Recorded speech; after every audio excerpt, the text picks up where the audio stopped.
ఈ Sreemukhi అనటమే big boss launch అయిన రోజు కామనర్స్ అందరు అయిపోయారు అని అనౌన్స్ చేసిన తర్వాత కూడా మళ్ళీ వచ్చి నాగార్జున రిక్వెస్ట్ చేసి సార్ ఒకే ఒక పర్సన్ తీసుకుందాము ఇది లాస్ట్ ఇంకా మళ్ళీ ఎవరు తీసుకోవద్దని రిక్వెస్ట్ చేసి ఆయన ఎవరు ఆ మనీష్ మనీష్ ఆయన తీసుకొచ్చి బిగ్ బాస్లో పెట్టి వెళ్ళిపోయింది ఆమె.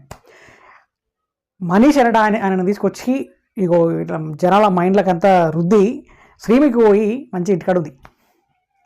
సరే నేను ఏమంటున్నంటే అసలు మనీష్ అనట ఆయనకు బిగ్ బాస్ ఏమర్థమైందో ఆయనకి ఏం తెలుసు ఏం తెలియదు ఆయన అగ్ని పరీక్ష ఎట్లా ఎదుర్కొన్నాడో ఎట్లా వచ్చాడో తెలియదు కానీ ఆయనకైతే 0% అసలు బిగ్ బాస్లో పనికిరాని వ్యక్తి మనీష్ అనట ఆయన.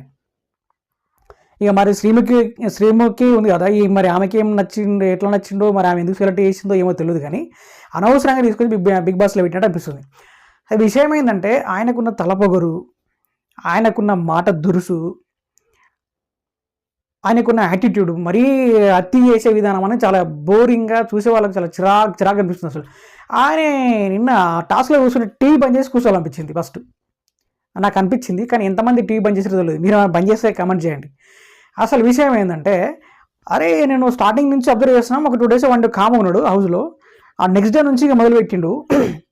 మొన్న ఏమంటాడు రాము రావుని పట్టుకొని నువ్వు ఇన్నోసెంట్గా ఉంటావు, నువ్వు కెమెరాల ముందు ఒక రకంగా ఉంటున్నావు, పక్కన ఒక రకంగా ఉంటున్నావు, మా ముందు ఒక రకంగా ఉంటున్నావు, నువ్వు నటిస్తున్నావు, అసలు నీకు బిగ్ బాస్ అర్థం కాలేదు, నువ్వు కరెక్ట్ పర్సన్ కాదు అంటాడు రాము రావుని పట్టుకొని.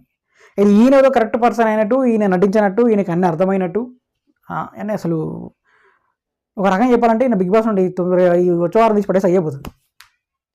నీ మీద నాకు నమ్మకం లేదు అంటాడు. మళ్ళీ మొన్నేమంటాడు ఈ మధ్యలో వాళ్ళ కామనర్స్ అందరితోని ఓన్లీ కామనర్స్ అందరూ అక్కడ కూర్చుంటారు. అక్కడ కూర్చొని అది మీటింగ్ పెట్టినప్పుడు నేను ఎవ్వరిని నాకు ఎవ్వరి మీద నమ్మకం లేదు, అసలు నేను ఎవ్వరిని ఇక్కడ ఉన్న వాళ్ళందరూ దొంగలు, నాకు ఎవరిని నమ్మాలనిపించట్లేదు, నేను వారిని అమ్మ మరి ఎవరిని నమ్ముతాడేనే బిగ్ బాస్ కూడా నమ్ముతాడో నమ్మడం నాకు తెలిసి. బిగ్ బాస్ చెప్పింది కూడా నిన్ను కూడా బిగ్ బాస్ మీరు చెప్పింది కూడా తప్ప అంటాడేమో.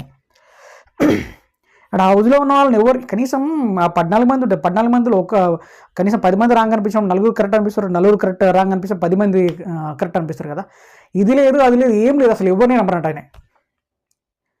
నాకు తెలిసి ఎవరిని నమ్ముతాడంటే ఆయన శ్రీముఖిని నమ్ముతాడు. ఆయన మళ్ళీ బయటికి వెళ్ళిన తర్వాత ఎలిమినేట్ అయ్యి బయటికి వెళ్తారు కదా, బయటికి వెళ్ళిపోయిన తర్వాత మళ్ళీ శ్రీముఖిని నమ్ముతాడు. శ్రీముఖి గారు మీరు నన్ను పంపించుడు అదే కరెక్ట్, అంత మీకు అన్న బద్దులు అని చెప్పేసి.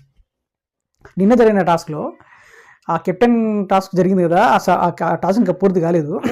అరే నన్ను చూస్తుంటే అసలు అంత విపరీతంగా అసలు దాన్ని ఏమంటారు పొగరు, మాట దురుసు, నేను చేసేది కరెక్టు,